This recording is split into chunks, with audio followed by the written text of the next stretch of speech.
Assalamualaikum warahmatullahi wabarakatuh. Salam sejahtera untuk kita semua bosku. Selamat datang di channel Game Sastra.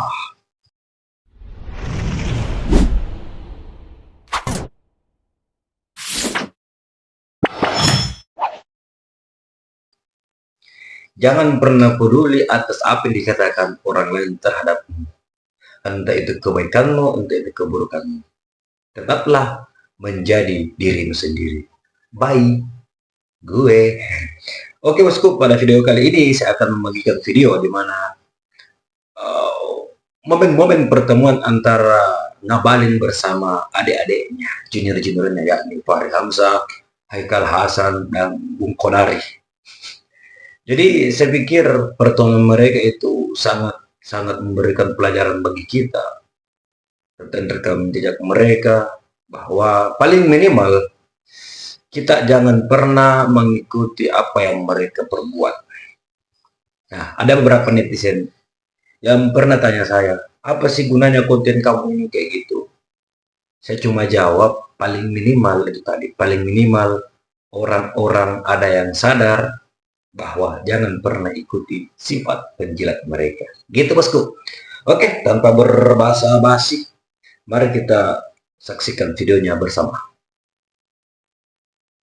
Check it out. Yang dimaksud dengan toksik menurut Mas Kodari ini siapa sih dan kenapa sampai Opung Luhut ini sampai menyatakan seperti itu, Mas Kodari? Saya kira wajar ya. Pertama kan Pak Luhut ini temannya Pak Prabowo, sama-sama lama berdinas militer. Yang kedua beliau seniornya Pak Prabowo. Kalau Pak Oleh karena itu begini saya bilang kepada Anda bahwa pemerintah sama sekali tidak punya urusan dengan deklarasi ini. Saya selain sebagai tenaga ahli utama kantor staf kepresiden, apakah saya juga anggota masyarakat, Bang? Apakah saya tidak boleh berhak untuk bicara tentang gerakan gerombolan ini? Itu mewakili juga kan? Bagian dari saya harus bicara untuk kepentingan. Karena tidak ada orang yang bisa bicara. Bang. Jangan menipu, jangan berbohong. Kalau Anda mau ingin bicara tentang proses demokrasi dengan baik, cara yang fair. Jangan kebelet mau berkuasa. Ada waktunya. Itu loh.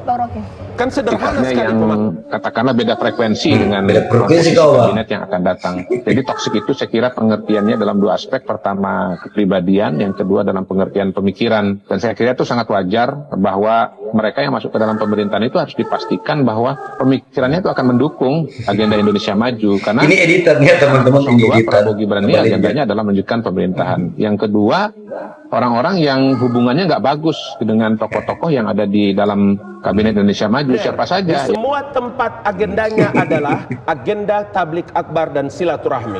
Karena itu kepada kami disampaikan. AHY, yang keempat ya Pak Surya Paloh, dan yang kelima yang lain-lain gitu. Jadi kalau ada orang yang kecenderungannya hubungannya negatif atau bermusuhan dengan semua orang itu, nggak mau ketemu, masa ketemu aja nggak mau masuk kabinet, kan repot. Jadi saya kira itu pesannya sudah sangat jelas. Cuman yang ditebak-tebak orang kan siapa orangnya kan begitu. Tetapi saya kira udah jelas dengan kalimat saya tadi itu. Siapa yang nggak ketemu dengan Prabowo, nggak ketemu dengan Jokowi, nggak ketemu dengan SBY, nggak ketemu dengan Surya Paloh, udah itu aja. Siapa tuh? Ini kalau ini Ngabalin lawan Haikal Hasan. Setidaknya 57 negara. Apa kita mesti melukai 57 dan mengambil satu negara? 57 negara itu jangan juga membuat framing kayak begitu. Dengar baik-baik. Itu jadinya. Dengar baik-baik. Duta Besar Palestina di Indonesia menjelaskan bahwa dengan peristiwa U20 ini mereka merasa seyakin-yakinnya bahwa tidak akan merubah sikap pemerintah Indonesia untuk terus memperjuangkan Palestina. Itu yang pertama. Dan yang kedua dia bilang apa? Dia menyadari benar bahwa Indonesia sebagai host, sebagai tuan rumah, aturan ini diatur dengan aturan FIFA. Itu mereka semua sadar dan tahu. Belum lama Qatar memberikan peraturan untuk negaranya sendiri. FIFA mesti ngikutin peraturan yang menghormati negara kita dong. Qatar mengeluarkan at-tazinu tastafisani, 2 perkara terkait dengan kepentingan dalam negerinya, bukan urusan FIFA. Babe, kita mengerti itu aturannya. Nggak bisa.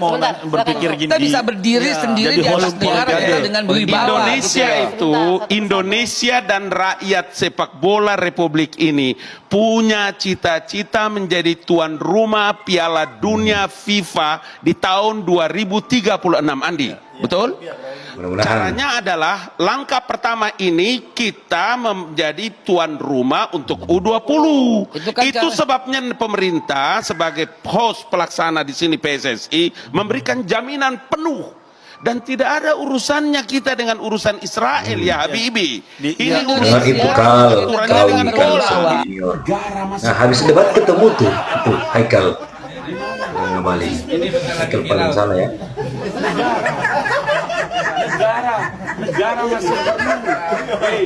Negara masih perlu ada. Semua ini Fahri Hamzah lawan Ngabalin. Begitu naik ke atas meja kan nanti kita tahu bahwa di situ ada tekan-tekan, bahwa presidennya bermain, bahwa senatornya bermain, bahwa ini dikaitkan dengan ancaman kepada Papua dan sebagainya. Selesaikan itu, kita yang baca sendiri. Serius nggak sih kita ini mau mempertahankan situasi Papua itu? Serius nggak sih? Jangan main-main gini. Ya, musiknya kegedean. Kalau mau serius, pakai wibawa negara, kasih itu kepada rakyat Papua, supaya nggak ada desas-desus macam-macam lagi. Happy semuanya. Kita rangkul semuanya, tanah itu besar sekali. Kita pakai bersama-sama untuk kemajuan Indonesia, untuk menyatunya bangsa ini. Karena kita diancam juga. Interupsi terus-menerus tuh di Kongres Amerika itu tentang kita, tentang kewibawaan kita. Mau diselesaikan nggak? Nah, kalau selesaikan sekaligus dong. Tapi ini memerlukan mental sebagai negara. Kalau mentalnya ini PT, CV lagi kalau bisa. Dia nggak dapat, Pak, mohon maaf aja, karena tipu kita semua. Dan kita ini cuma pencitraan, disebut kita sudah menguasai. Menguasai dari mana? Ya, katanya ngutang ke 11, mana ngutangnya? Belum kita tahu lagi itu apa nanti. Jangan-jangan ini orang kasih utang dari belakang. Boleh saham saya kurang, tapi itu orang suplai duit dari belakang. Jadi kita ngutang juga jadinya. Jadi saya udah menghormati Ali Mukhtar ini, karena dia orang Papua juga, dan dia sekarang juru bicara presiden. Tugas Anda itu seret presiden itu jadi presiden. Jadi presiden. Ya. Bang Karni, yang saya mau bilang begini, Bang Karni. Dan memang jangan Anda berpikir bisnis. Anda juru bicara presiden, bicaranya itu sebagai negara. Ya untuk Ali apa yang kita kasih semua kalau untuk Ali sih, ya kan? Saya nggak menyalahkan Ali. Ali ini saya bilang untung dia ada di sekitar Jokowi, ya kan? Ini yang lain ini kan. Pak Ali kan harus tahu presiden kita ini kan juga nggak berpengalaman amat. Jadi kalau ada orang jujur kayak Ali di sana lebih bagus lah, ya kan?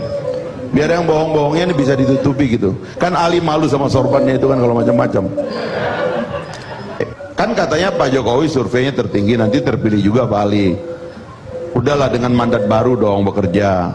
Jangan di ujung-ujung mandat kayak gini, nanti kita juga curiga jangan-jangan ada ini juga ini menjelang pemilu ini kan. Perlu ongkos-ongkos sedikit kan. Jadi sabarlah sedikit Pak Ali, bilang sama presiden, ralatlah sedikit itu, ya. Niat kita semua pingin lah, ya, Freeport itu kembali. Bahkan saya demi Bang Ali ini juga ya. Kalau saya jadi presiden Republik Indonesia, saya akan bilang, biarin tuh habis. Suruh mereka klaim aset mereka berapa di situ. Saya minta izin kepada DPR, saya bayar 2 kali lipat. Habis itu saya kasih ke Gubernur Papua yang baru nih, Ali Mukhtar. Kalau terpilih nanti. Amin. Bung Ali mengatakan dengan Obama kita nggak ngomong, dengan Donald Trump kita nggak ngomong. Bangga kita. Ya. Jadi artinya Bung Ali udah bilang begitu, bangga kita. Artinya presiden nggak mau diintervensi. Bagus dong. Tapi kalau ternyata ini main-main politiknya orang-orang besar itu, dan kita menyembunyikan bahwa kita ditekan, itu masalah. Ya, oke bosku, itu adalah momen-momen pertemuan mereka antara Ngabalin dengan adik-adiknya, junior-juniornya, yang kemudian meneruskan Ngabalin ini sebagai penilat kata teman-temannya. Oke, seperti apa tanggapan teman-teman? Jadi jangan juga lupa isi voting ya, yang saya bagikan di komunitas voting itu. Siapa penjilat yang paling berdemik di antara mereka? Kodari atau Fahri Hamzah, atau Haikal Hasan, atau siapa satu?